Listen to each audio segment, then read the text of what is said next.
সুপ্রভাত আমার ষষ্ঠ শ্রেণীর প্রিয় শিক্ষার্থীরা। কেমন আছো তোমরা সবাই? আশা করি তোমরা সবাই খুব ভালো আছো। আমিও ভালো আছি। আজকে আমরা ভারতের মাটি, ভূগোলের এই টপিকটি থেকে বেশ কিছু প্রশ্ন এবং উত্তর আলোচনা করব।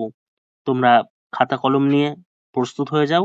চলো ভিডিওটি দেখতে দেখতে এগুলি নোট করে নেবে।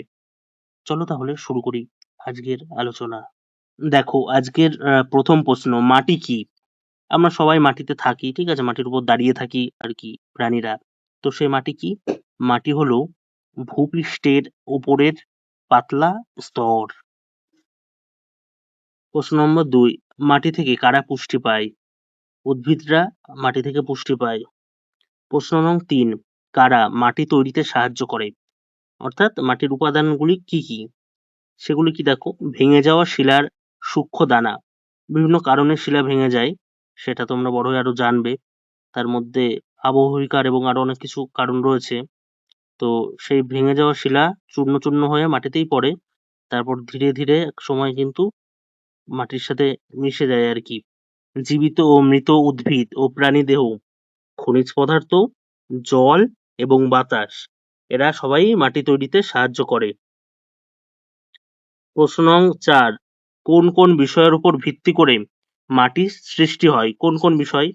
জলবায়ু অন্যতম গুরুত্বপূর্ণ একটি ফ্যাক্টর, আদি শিলা, জৈব পদার্থ, ভূপ্রকৃতি ও সময়। সময়টা কিন্তু খুব ইম্পর্টেন্ট একটা ব্যাপার, কারণ কম সময় দিলে কিন্তু মাটি সেইভাবে তৈরি হতে পারবে না। মাটির তৈরি হতে অনেক সময় লাগে, মানে অনেক কঠিন বস্তুগুলোকে ভাঙতে হবে, ভেঙে ভেঙে মাটি তৈরি হতে হবে। তো সেই কারণে আর কি। প্রশ্ন নং 5, মাটি তৈরি একটি কি প্রক্রিয়া? মাটি তৈরি অত্যন্ত স্লথ একটি প্রক্রিয়া বা অত্যন্ত ধীর গতির একটি প্রক্রিয়া। কেমন? খুব ধীরে ধীরে হয় এটি। প্রশ্ন নং 6, কোনো মাটি কতটা পরিণত তা কিসের উপর নির্ভর করে? কোনো মাটি কতটা বেশি পরিণত বা ম্যাচিওর বা মাটির পূর্ণ বৈশিষ্ট্য রয়েছে তাতে, তা নির্ভর করবে কিন্তু কতটা সময় ধরে সে মাটিটি তৈরি হচ্ছে, বা অন্যভাবে বলা যায় সে মাটিটি কতটা প্রাচীন তার উপর নির্ভর করবে সেই মাটিটি কতটা মাটি হিসাবে তৈরি হয়েছে। প্রশ্ন নং 7, আমাদের দেশের পরিচিত কয়েক ধরনের মাটির নাম করো।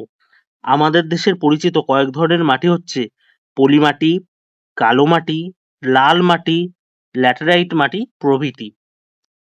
প্রশ্ন নং 8, মূলত কিসের থেকে পলি মাটির সৃষ্টি হয়? মূলত নদীবাহিত পলি থেকেই পলি মাটির কিন্তু সৃষ্টি হয়। প্রশ্ন নং 9, পলি মাটিতে কি রকম ফসল চাষ করা হয়? পলি মাটিতে প্রায় সব রকম ফসলই চাষ করা হয়। প্রশ্ন নং 10, কেন পলি মাটিতে সব রকম ফসল চাষ করা যায়? কারণ এই মাটি উর্বর। প্রশ্ন নং 11, পলি মাটি দেখা যায় এরকম দুটি ভৌগোলিক পরিবেশের নাম করো। এরকম দুটি ভৌগোলিক পরিবেশ হচ্ছে নদীর প্লাবনভূমি এবং বদ্বীপ অঞ্চল। প্রশ্ন নং 12, ভারতে নবীন পলিমাটি কি নামে পরিচিত? এটি খাদার নামে পরিচিত। প্রশ্ন নং 13, খাদার মাটির কৃষি উৎপাদন বৈশিষ্ট্য কিরূপ? এটি উর্বর মাটি, ফলে এখানে চাষবাস বেশ ভালোই হয়। বন্ধুরা, এই হচ্ছে মাটি ইউনিটটি থেকে কিছু প্রশ্ন উত্তর দিলাম। তোমাদের যদি মনে হয় যে আরো কিছু প্রশ্ন উত্তর দিই, তোমাদের অনেক উপকারে লাগছে বা এগুলো থেকে তোমাদের পড়তে সুবিধা হচ্ছে, অবশ্যই কিন্তু কমেন্টস করে জানাবে। তোমরা মন্তব্য করলে আমি আরো এরকম পর্ব আনতে পারবো। এবং পর্বটি বেশি বেশি করে শেয়ার করে দিও বন্ধুদের সঙ্গে, যাতে তাদেরও হেল্প হয়, সবাই মিলে পড়াশোনা করে। এবং তোমাদের যদি আরো কোনো মতামত থাকে যে আরো কোন বিষয়ে ভিডিও আনলে ভালো হয়, সেটি কিন্তু জানাতে ভুলবে না তোমরা। তাহলে আমি চেষ্টা করব তার উপরে কিরকম প্রেজেন্টেশন আনা যায়। সবাই ভালো থেকো, সুস্থ থেকো। দেখা হচ্ছে পরের পর্বে। আজকের মতো বিদায়।